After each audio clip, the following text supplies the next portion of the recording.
I'd just like to share with you what academia has been doing in the last 10 years. This is mostly sharing of data, statistics. The figures are pretty good, but because of COVID, I think in the last 3 years, we couldn't achieve what we could have achieved. But I think after the COVID, things are, we have started activities again. This CPAC consortium of business school was established in August 2017 by HEC. And we'll discuss the objectives of the consortium and then the member universities and the collaborative activities, establishment of China study centers under this consortium, activities at IMScinces and the planned initiatives. So in August 2017, the Higher Education Commission, in partnership with the China Association of Higher Education, established the CPAC Consortium of Business Schools in Islamabad. Initially, there were 19 universities and business schools. 9 universities China की थी जो top की थी, और इसमें से जो 10 universities और बिजनेस स्कूल थी वो पाकिस्तान की थी. और ये 2017 में जब बना इनिशियली तो उसके 19 मेंबर्स थे, with 19 members. We all talk about the Chinese economic development, that China achieved growth in a significant small period of time. So we wanted to replicate that model and support the objectives of the strategic जो CPEC का strategic plan था, उसकी जो objectives है उसको हम support करें. जो initially 9 जो हमारी थी 10 बिजनेस स्कूल्स और यूनिवर्सिटीज़ पाकिस्तान की, वो तकरीबन हर सूबे से एक बिजनेस स्कूल लिया गया, और उसमें आज़ाद कश्मीर से और जो हमारा पंजाब से था उसमें भी थे. So IMScinces was the pioneer to be included in that consortium from KP. So we were the only institute from KP which was the part of the consortium that was initially established in 2017. Then later on, this list expanded. In 2019, we got more universities from China, 36 from Pakistan. The figure went to 55. And lastly, in 2022, there are 28 Chinese universities, 83 Pakistani universities. So in total, there are 111 members of this consortium of universities. Now, what we have achieved in the last few years, as I've been saying, if you deduct the last 3 years of COVID, so these activities have been achieved almost in the last 5-6 years. Under this consortium, 325 MOUs have been signed. Pakistani students availed 581 scholarships under this consortium. There was a faculty and a students exchange, and 455 individuals benefited from this exchange. And there were visits to and from. The Chinese came to Pakistan, and Pakistanis faculty and staff members, they went to China. So in total, there were such 1,053 individuals moved to and from China. Next. Trainings organized with Chinese universities. 113 trainings were organized with Chinese universities, and nearly 19,000 individuals were trained in Chinese language. These courses were offered by different universities. Next. Now, 290 conferences and seminars and workshops were organized under the consortium. And Pakistanis won 260 research grants from the Chinese universities. That's a big number that we got in those few years. And together with the Chinese professors, our students and professors, they published 2,385 publications. They were jointly published by both the Chinese and Pakistani counterparts. There was joint research projects. 20 research projects were conducted. 14 joint conferences were organized. If I come back to these research projects, 350 million rupees have been provided by the HEC for such research projects, and they are going to provide 150 more. So this is going to be about 500 million rupees worth of research projects that are going to be conducted under this consortium. Next. Again, ma'am is sitting under this consortium. 6 China study centers were established. one each in provincial capital, one in Islamabad, and one in Gilgit-Baltistan. So this was also a result of this consortium. Next.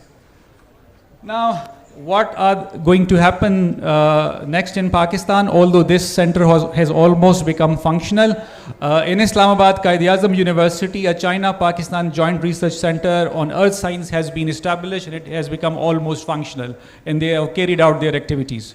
And they're going to plan another one, China-Pakistan Higher Education Research Institution. This is in pipeline, and this is going to be another planned activity. Next.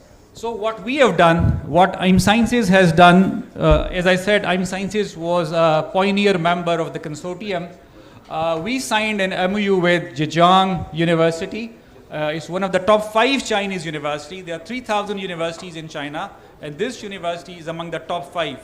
And we signed an MOU with them. I was the joint director then, and I visited China on the invitation of this university, and I signed an MOU with them.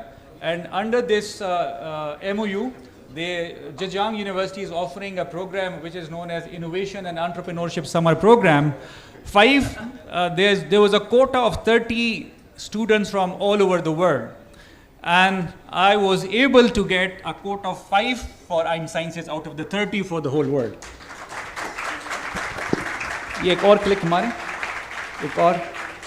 Now, this is the Zhejiang University. You can see a beautiful campus in Hangzhou.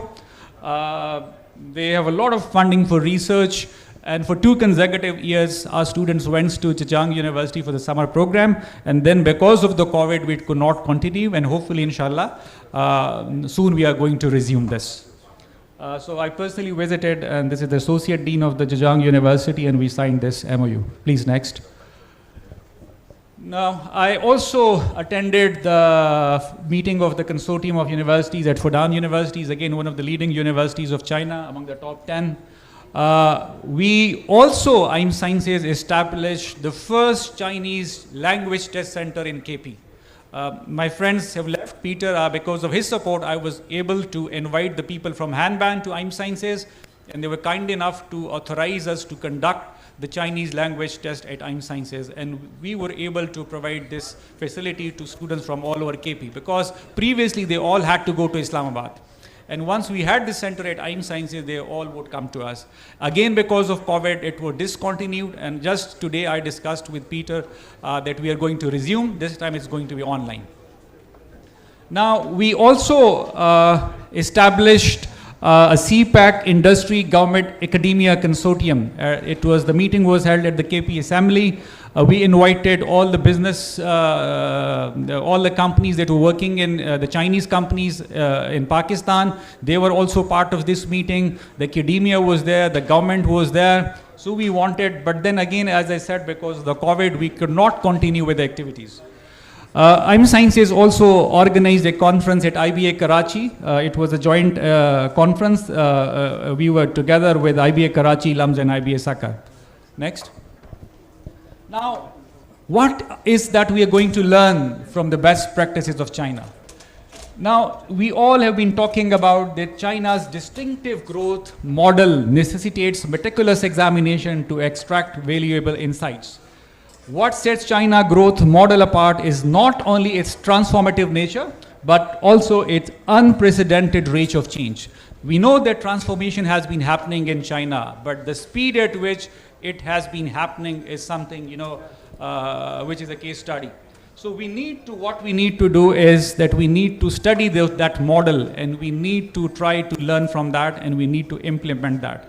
And China has effectively embraced the quadruple helix model, where there are 4 parties, that is the academia, the government, the industry, and the society. I think this is the missing link that we have in Pakistan. Academia is not properly linked with the industry, and the government is not fully participating. So we need to come together. I just would like to tell you that IMScinces, I held a meeting this week with the Chang'an University, and we are going to establish a training center in Islamabad, where we are going to train our youth, and this trained human resource will not only be provided to Pakistan, but they will serve the needs of the Chinese projects in Middle East. So I think that will be a great opportunity. and we are going to train them in e-commerce. We are growing them to, we are going to train them in different other areas, robotics, artificial intelligence. And I probably may visit with my friend Peter, Saudi Arabia, where we are going to have a joint venture with the Saudi Technical Board. So this technical and vocational training is not our area, but we are going to step into it. Because as it was mentioned by Saksa, once I visited the technical and vocational centers of KP with the Chinese universities, and I was shocked to see the equipment that had, some of the equipment was as old as of 1960s. So I think things have changed a lot. We need to adopt new technology. We need to train our human resource using the latest tools and equipment so that they can go and compete, they can find and seek jobs in the Middle East. So thank you very much.